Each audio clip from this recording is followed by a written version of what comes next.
A new poll out tonight has good news for Labour. They will still be able to govern alone if the One News Colmar Brunton predictions ring true. But they have had a drop in support, which appears to have been picked up by minor parties. Labour is on 48%, National 31%, ACT 7%, the Greens 6%, New Zealand First 2%. The poll shows Jacinda Ardern on 54% for preferred Prime Minister, Judith Collins on 18%, and David Seymour and Winston Peters both scoring 2%.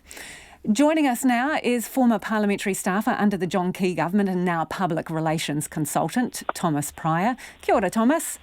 Kia ora, Lisa. How are you? Very well, thanks. And former Green Party policy director turned communications consultant, Dave Cormack. Thanks for being with us, Dave. Thanks, Lisa. OK, well, let's look at these results. Labour's down a bit compared with the last Colmar Brunton poll, but still able, apparently, to govern alone. Dave, what do you make of the results? Yeah, I think they'll probably be pretty comfortable where they are. They'd probably still prefer to see a 5 in front, but I think this was kind of always going to happen. Their support is kind of hovering around that 50% mark, but we're not seeing much movement for National, which I think shows that for the majors at least, people have kind of settled on who they're going to vote for, and all that movement now is just coming around the fringes with the minor parties. So, Thomas, is it a lost cause for National? Yeah, I mean, it's a pretty uphill struggle for National from here, and Judith Collins is going to have to give the performance of her life in the first debate tonight, I think, to get back in the game. I mean, they might take a little bit of comfort from the fact there's still, I think, around about 14% of voters saying they're undecided, so there's a bit of spare vote floating around. But, you know, as David says, it does seem that people are pretty comfortable, I think, with the idea of a Labour-led government, and where the movement is happening is around what the composition of that might be from a minor party perspective. Yeah, the grimmest thing is, even if that whole 14% goes to National, though, they're still behind Labour. Yeah. Like, they are proper screwed. So, Dave, is it a blessing or a burden, the prospect of governing alone?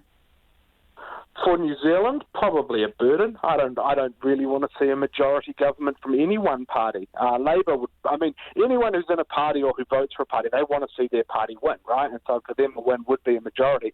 But I think that would probably do them more harm in the long term, just governing by themselves. They wouldn't be able to blame other parties for policies not going through like they have done this term. So, Thomas, do you reckon Labour should be worried about complacency, though? Because when voters see, oh, yeah, they've got it, they might not get off their butts and go and cast a vote.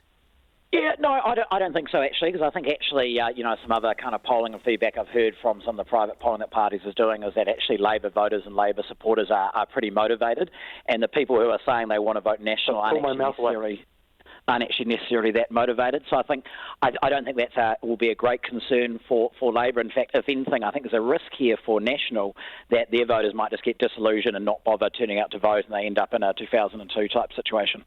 Yeah. OK, so Dave, one person who's probably doing cartwheels up and down the hallway right now is ACT, right? So they're 7%, up 2% from the last Colmar Brunton poll, and that means nine MPs. Yeah, I mean, yes and no. You know, yes, they'll be pleased that they've got a high-ish polling number, but also I think even they're afraid at what sort of lunacy you're going to start seeing coming in with 9 ACT MPs. And so they'll be like, yay, but oh no, what have we done? I think the happiest person's probably James Shaw, and I think if there's one thing we can learn from this is that he should be funding more green schools because they've gone up. What do you reckon, Thomas? Because even though ACT is doing what they would consider to be really well, the numbers simply do not add up, so they're still out in the cold.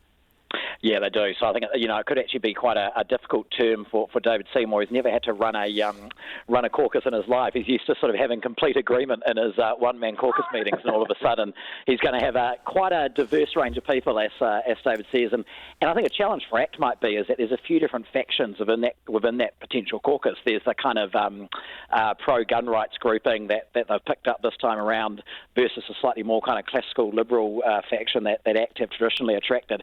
So yeah, it could be challenging, but nonetheless, I think Seymour will be delighted. And same thing with Greens. I think what it shows with the Greens is that base does seem pretty solid at 5%. Even the last election, the Materia kind of challenge, it didn't. They still managed to get 5, and it looks like they're on track to do a similar thing this time around. Dave, have you got your popcorn ready for the leaders' debate? I mean, the debate is supposed to be a contest of ideas, but is it actually going to be, well, a contest of personalities tonight? Yeah, and I think we haven't really seen Judith be Judith since she's taken over as leader. It's almost like a slightly more reserved version of the persona that she developed. And I think she really just needs to let loose tonight and just be herself and just go at the Prime Minister, because goodness knows nothing else has worked so far for them. So you're going to have to try something. And she just... New Zealanders are really good at sniffing out inauthenticity, and that was Simon Bridges' problem. And so I think Judith just be Judith. So, Thomas, what's the deal here? If she goes all sweetness and light, does that work with her brand? No, not at all. And I mean, I actually completely agree with David. I think Collins, to have any chance in this debate, she can't afford to play it safe, actually. When you're this far behind with, a bit over 3 weeks to polling day, she's going to have to take some risks. She's going to have to land some blows. Now, that's obviously high risk because it can also come back in your face at you. So it'll be fascinating to see how far she's prepared to push it tonight and how big a risks Collins is prepared to take up against Ardern. Dave, does Jacinda Ardern have much of an advantage as a leader here, having been through this debate process before? Because it's pretty full on. I mean, yeah, I haven't been through the debate process, so it's hard for me to properly empathise with her. But yes, she had to do it pretty tough, coming in cold 7 weeks out from the election and then go up against Bill English, who had been debating since about 1912. So, yeah, she will have that advantage from having done it. She's also been in the House answering oral questions for 3 years. So, yeah, she will have that advantage. But we can't forget that Collins is a really good debater. She's been an MP for nearly 20 years now, and she's been strong in the House historically, not so much since she became leader, but in the past. So I expect that they're both evenly matched, but for different reasons. So, Thomas, Jacinda Ardern, what will be the strategy there, do you think, just to not annoy anyone? I think that's right. Play it safe, make yourself a small target. Just do what Jacinda Ardern does really well, which is be nice, be pleasant, be compassionate, be charming, and play up the competency that you've delivered as Prime Minister. And it's sort of for her, I think, this is a much easier debate and a much easier proposition than what it is for Judith Collins. Well, get your popcorn ready. It's not far off. That is Thomas Pryor and Dave Cormack there with their reckons in the latest Colmar Brunton poll. And, of course, ahead of the leaders' debate tonight with Judith Collins and Jacinda Ardern face-to-face for the first time.